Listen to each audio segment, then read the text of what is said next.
السلام عليكم ورحمة الله تعالى وبركاته. أصحابتي meel kastoo kala joogtaan waan salaamayaa. Habeen wacan baan leeyahay. Meel kastoo adduunka caalamku kala sugan tihiin. Salaam aad u qiimo badan baan idiin soo gudbinaya marka hore. Asalaamu calaykum waraxmatullaahi tacaala wabarakaatu. Salaanka bacdi waxaan rabaa wax yar inaan ka hadlo arrimaha canfarta iyo Soomaalida maalmihii dambe oo dagaalka socday. Ana maran shalay mise daraad bay ahayd aan video clip ah aan ka soo duubay waan ku soo dhigay page-kayga wax yar oo warbixin oo kooban iyo nin ay hayaan oo si xun ay macnaha marka ayada ay u galayaan. Haddana maanta wararkan soo gaaray waxay sheegayaan wafdi ka socda dowladda dhexe ee Itoobiya federaalka iyo wafdi ka socda dhinaca canfarta iyo wafdi kale oo ka socda dhinacan iyo kilkasha Soomaalida inay israaceen oo ay joogeen maanta Candhuufo oo wax yar oo kooban ay macnaha meelihii la isku hayay ay soo qiimeeyeen oo tageen. Ha tagaan waxa soo arkaan waa sax way fiican tahay laakiin wararka xaqiiqada helayno sida ilal xogaal ah aan ka helnay iyo dad macnaha goob jooga meesha jooga iyo dad macnaha faamilyaal ah oo aan si hoose ula hadalnay ayaa waxay sheegayaan waxaan inaba lagu qanci karin inay macnaha ay meesha ka soo baxayaan sida macnaha uu warku uu yahay iyo siduu macnaha uu u socdo. Clip yarna waxaan rabaa in la wadaago oon hadda halkan idinku soo gudbiyo oo kulligiin bal ilaa aad daawataan hadduu ilaahay yiraahdo. Dowladda Itoobiya awal buu iska caddeed hawsheedu inay canfar la waday wax oo Soomaali inay wadadaasi ay ka barakacdo oo aan shaqo ku darsanin oo ayna macnaha wax ilaahay abuuray oo Soomaali halkaas ugu dambaysa ayna jirin go'aankeedu hore waxa waa isku ogeyn. Canfarna dee intaas oo qof kagama dhimateen haddayna doonaynin inay macnaha waddanka qaadato ama goobta ay qaadato intaas oo ninka kagama dhimateen. Clipkii hore soo duubeen waxa macnaha aan kaga hadlo tarkiibkii uu ahaa dagaalku waa 3 maalmood 2 maalmood jugta horeba dadku waxay la kala qiimeeyaa qolo kasta halkay fadhidee jugta hore nimanka cagta mariya Soomaalida tiin si macnaha idinku dhimashada u badnaato macnaha laba qoled kulli kuwi weerar ma dhimashada badan tahay marka si ay idinku dhimashadiina u badato oo laakiin gacanta ugu dhigtaan canfar wad ka adagtiin oo waxa weeyaan waa dad aad iyo aad uga calool adagtiin. Soomaalida waa dad jin ah oo aad macnaha jin ma kan leeyahay jin ma waa muslimiin fiican weeyaan laakiin macnaha Soomaali jin waxay dhahaan qofkay amaanayaan macnaha waa dad aad u firfircoon active ah oo jecel inay macnaha ay wixii ka nib keenaan. Xaqiiqada jirtana waxa weeyaan oo hadda idin soo gudbinayaan ilaah 3 nin oo Soomaali ama 4 nin oo Soomaali ama 5 nin oo Soomaali ama 6 nin oo Soomaali ama dumar haadan ama rag haadan hadday ku dhahaan waxa uu fiican yahay xaqiiqo waxa inuu fiican yahay hadda arto waxay ka cararayaan xaqiiqo waxa inuu wax rajal ahayn taas waa xaqiiq waxa macnaha la daraasay weeyaan ma aha inaan ka hadlayo dadka nolosha ka dhacay waxaan ka hadlayaa dadka muqdarka ah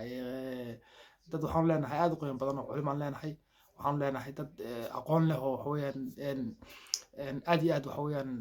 hadalka ku dhahaan uu sukuur yahay dad waxaan leenahay yar oo aqal saaxiib u ah oo macnaha dadka weyn baan ahayn dad waxaan leenahay dumar oo maasha Allah active aan leenahay meesha 5 isku raacdo 5 Soomaali miir qabto meesha isku raacdo waxaas waa xun yahay walaada koob shaaka keenin 5 Soomaali miir qabto meesha isku raacdo waxaas uu fiican yahay ku dadaan aragtana meesha wax weyn baa yaala wax iyagu ogaadeen wax ka sii weyn baa yaala marka clipka idin soo gudbin doona mar dhow laakiin nimankaas dowladda federaalka Itoobiya waxay fiirsay la yiri ama waxay fiirsay sida wararka saxda ah ku helayno ee faamilyaasha meesha degan iyo dadka meesha jooga aan la hadalay mayna eegin Garbaciise 7 degmo ay haystaan canfartu 7 ay haystaan hadda gacanta ugu hayaan mayna tegin meesha labada ciidan ee New Booliska kala fadhiyaan ayay bas soo qiimeeyeen waa baal dhinac ka raran yar hadda cod soo duubay oo aan idin soo gudbinayo la dhageysanaysaan baan rabaa bal ninkaas aqliga u ka hadlayay fikirka ka hadlayay suu yahay suu hadlayo inaad ila dhageysataan kadibna wixii markaan dhageysano kadib baan yar falanqaynaynaa ninka wuxuu ka hadlayay siduu u hadlayay arrimihiisa baan yar falanqaynaynaa ninkanaan idigu leexinaya insha Allah. ijiid aan ku jiyo iyo heshiis iyo waan iyo sheekooyin madhalaysa oo annaga waxba nooga soo kordhayn haba yaraatee wax maslaxada ayna noogu jirin taas waan ka daalnay hadda dadkayga ay ku dhammaadeen dhulkayagayna in badan waan ku weynay heshiiskii iyo waanwaanta iyo wadahadalka maanta lagu baaqayo shalay toole maxaa loo geli waayey shalay toole marka ay nabaddu u baahnayd in waanwaan loo sameeyo in wax laga qabto markay u baahnayd uu dhulkana shacab ku noolaa waxa suuqii uusan dhicin maxaa loo geli waayey maxaa loo odhan waayey canfaray duulaanka joojiya oo dadka dhulka leh loogu nabad yeeli waayo oo nabadgelyadooda ay u heli waayeen sow kolka waxa suuq dhacay dhulkiina uu wax foolxunay ka dhaceen ay nabaddii iyo xaalad kasta ay faraha ka baxday wadahadalka lagu yeelay muxuu yahay markaas soomaaliya dhulkan idinku ma lehdina iskaga baxa ma difaacan kartiin mana dhacsan kartaan ma lehidina ciddii la rabay canfar iyo wixii kale ee la soo dejin baa la dejina iskaga guuro oo cad soo maaha haa waan fahnay sheekadaas haddee sida dharaartay noogu caddaatay wax caad ahina nagama saarna annaguna waa naqaanaa tabta etoobiya lagula hadlo afka ugu fudud ay etoobiya fahanto ay wax ku fahanto waanu naqaanaa kan weeyaan kan waa kaas haddeed wuxuu loo kala gooyey sababtoo ah anigu ma nihin ugaadh dhulka ay ku nooshahay uu ilaahay dhegay laga didiyo oo laga dhaxlo oo ina laga laayo ina si la doono laga yeelo kadibna dhulkooga layska qaato ma nihin oo markaana madaxa loo salaaxo ma nihin annagu soomaali baan nahay ciddiina taqaanina wayna taqaan waxaan filayaa inaad daawateen goorna la laayey oona la barakiciyey oo carruurtaana la dilay oo maataana la dilay oo hooyooyinkana la dilay oo xoolahaana la laayay oo la dhacay ayaa canfaray macnaha iyo annaga nala doonaya heshiis nala dhex dhigo waddankaana ay haysato hadalku saas uu dhacaya waxaan filayaa inaad si fiican ila dhegeysateen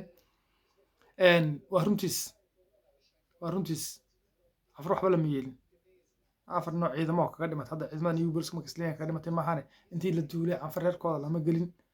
maatitooda lama laynin haweenkooda lama laynin cid kalokooda lama laynin iyagu laakiin hooyooyin masaakiin ah odayaal masaakiin oo birmogeeda ah ay kur ka jareen annaga canfar ooma haysana ciidan laba ciidan islaayay oo macnaha mid ay waxyeeleen ooma haysano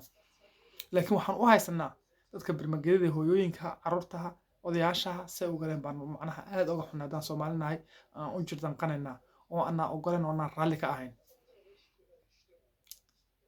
barnaamijkan subscribe ii saara wixii warbixinaa arkaa in isdhaha meeshaas waxa weeyaan xaaladeeda waa saas waan idiin soo gudbinayaa like-na ii saara dhammaan soomaali allah idin nabadgeliyo allah idin xafido asalaamu calaykum waraxmatullaahi tacaala wabarakaatu fi amaanillah